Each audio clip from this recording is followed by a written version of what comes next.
Bismillahirrahmanirrahim. Assalamu alaikum all the students of language, linguistics and literature. आज हम वो question discuss करने लगे हैं जिस क्वेश्चन के बारे में स्टूडेंट्स ने मुझे बहुत ज़्यादा रिक्वेस्ट की है। ये मोस्ट अवेटेड लेक्चर है। मैंने इसको बहुत ही केयरफुली और बड़ी एफर्ट्स के साथ प्रिपेयर किया है स्टूडेंट्स के लिए। I am sure that it will be very beneficial for all of you. So without wasting time हम स्टार्ट करते हैं। मॉर्फोलॉजी के पेपर में हमारा जो टॉपिक है, फर्स्ट टॉपिक है, हम इसको डिस्कस करेंगे व्हाट इज़ मॉर्फोलॉजी। हम इसको डिस्कस करेंगे और हम सिर्फ इसको डिफाइन नहीं करेंगे, इन डिटेल डिस्कस करेंगे। Morphology is the part of linguistics. Linguistics जो साइंटिफिक स्टडी है लैंग्वेज की, और ठीक है, तो लिंग्विस्टिक्स की एक ब्रांच है, उसका एक पार्ट है morphology, the study of language that looks at how words are made. Morphology में हम क्या करते हैं? हम देखते हैं हाउ वर्ड्स आर मेड, कि वर्ड्स कैसे बनते हैं। It's all about the small parts of words. ये स्मॉल वर्ड्स के बारे में है जिनको हम मॉर्फीम्स कहते हैं। How we put those parts together, हम इन पार्ट्स को इकट्ठा कैसे करते हैं। हाउ चेंजिंग दोज पार्ट्स, अगर इन पार्ट्स को चेंज किया जाए, can change the meaning of a word.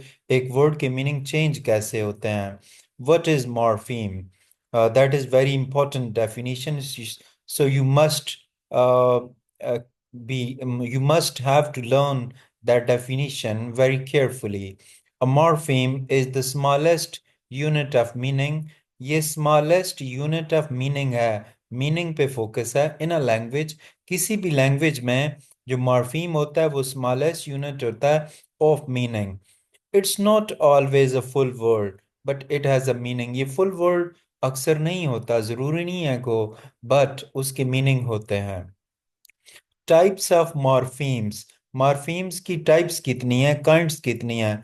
To kinds है। Number one, free morpheme. Number two, bound morphemes. Free morphemes कौन से होते हैं? फ्री मॉर्फीम्स वो होते हैं which can stand alone as a word, जो एक वर्ड्स के तौर पर अलोन स्टैंड कर सकते हैं। For example, book is a complete word, happy is a word, run is a word, complete word, और ये अलोन स्टैंड कर सकते हैं। ये फ्री मॉर्फीम्स हैं। और बाउंड मॉर्फीम्स कौन से होते हैं? दे कांट स्टैंड अलोन, ये अलोन स्टैंड नहीं कर सकते, they must be added to another word, इनके साथ एक रूट वर्ड होना चाहिए। जैसे आप देखें, अन, अन एक प्रीफिक्स है और ये बाउंड मार्फीम है। री, री जो है ये बाउंड मार्फीम है। प्री, ये बाउंड मार्फीम है। एड, ईडी, आईएनजी और नेस, ये जो हैं ये भी बाउंड मार्फीम्स हैं। इनके साथ एक रूट वर्ड जरूरी होता है। फॉर एग्जांपल, पूरी इसकी एग्जांपल देखते हैं। अब अनहैप्पीनेस, अब जो अन है ये बाउंड मार्फीम है, और नेस जो है ये भी बाउंड मार्फीम है। अब रूट वर्ड हमारा कौन सा है? हैप्पी। ठीक है, अन का मतलब है नॉट, तो अन जो है ये बाउंड मॉर्फीम है। हैप्पी रूट वर्ड है, यानी ये फ्री मॉर्फीम है, हैप्पी जो है। और नेस, ये जो है ये बाउंड मॉर्फीम है, और ये जो है इस तरह हमारा अनहैप्पीनेस, हैप्पी रूट वर्ड है जो कि फ्री मॉर्फीम है। अन और नेस ये दोनों बाउंड मॉर्फीम हैं। तो आई एम श्योर कि आपको टाइप्स ऑफ मॉर्फीम्स समझ आ गई होगी। What does morphology study? Morphology में हम स्टडी क्या करते हैं? Morphology looks at how words are formed, कि वर्ड्स कैसे बनते हैं। लाइक बिल्डिंग विद ब्लॉक्स, जैसे बिल्डिंग ब्लॉक्स के साथ बनाई जाती है। ईच ब्लॉक, अब इसी तरह जो मॉर्फीम है इसमें होते हैं, जिस तरह बिल्डिंग में ब्लॉक्स होते हैं, तो इसी तरह जो लैंग्वेज में मॉर्फीम्स होते हैं उनसे वर्ड्स बनते हैं। How new words are made, नए वर्ड्स हम कैसे बनाते हैं? जैसे टीच से टीचर, काइंड से अनकाइंड, और unkindness. Word pattern and rule, word pattern और रूल, जैसे वाई वी से कैट्स, हम कैट को, कैट का प्लूरल कैट्स कहते हैं, कैट प्लस एस नहीं कहते हम, बल्कि कैट्स कहते हैं। और हम रन की जो पास्ट फॉर्म है वो रैन कहते हैं, रंड नहीं कहते। ठीक है, तो ये वर्ड पैटर्न और रूल्स हैं जो मॉर्फोलॉजी हमें बताती है। Why is morphology important? Morphology important क्यों है? It helps us understand new words. ये नए words को समझने में हमारी help करती है।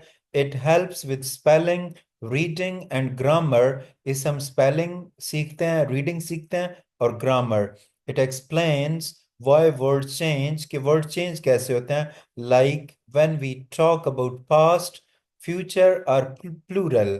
जब हम माजी की बात करते हैं, फ्यूचर की, या फिर हम वर्ड्स के प्लूरल बनाते हैं, जमा बनाते हैं।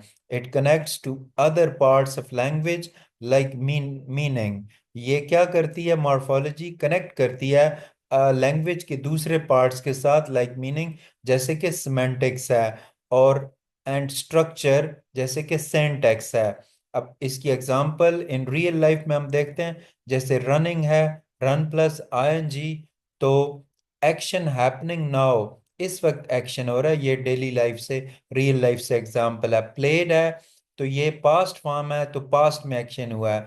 अनकाइंड है तो मतलब नॉट काइंड। बुक्स है, बुक प्लस एस, यानी कि प्लूरल हमने इसका बनाया। अब branches with in morphology, morphology की ब्रांचेस क्या हैं? इसकी टू टाइप्स हैं, टू ब्रांचेस हैं। इन्फ्लेक्शनल मॉर्फोलॉजी और डेरिवेशनल मॉर्फोलॉजी। इन्फ्लेक्शनल मॉर्फोलॉजी में हम क्या करते हैं? Inflectional morphology is a type of morphology that changes the form of words but not the meaning. Words की जो form है वो तो इसमें change होती है inflectional morphology में, लेकिन meanings change नहीं होते। For example, walk से हमने walked, या फिर walks, या फिर walking। Word form of word change हुआ है, लेकिन इसके मीनिंग पे कोई फर्क नहीं पड़ा। Derivational morphology is a type of morphology that changes the meaning or the type of word. For example, happy से unhappy, a meaning change हो गया। teach से teacher, a meaning change हो गया। हम इसको conclude करते हैं, morphology is the study of how words are built, कि words को हम कैसे बनाते हैं। words are made of morpheme, words morpheme से बनते हैं, the tiniest meaningful pieces, जो कि मीनिंगफुल पीसेस हैं सबसे छोटे। It helps explain why and how words change, कि वर्ड्स कैसे और क्यों चेंज होते हैं। कंबाइन हम उनको कैसे करते हैं, और फॉर्म न्यू मीनिंग्स, या फिर नए मीनिंग्स कैसे बनते हैं। So student, that was our lecture and that was the most awaited lecture. Many students have requested me again and again to make a video on what is morphology. That's why I have done it. So now watch it and get the maximum benefit out of it. Thank you very much.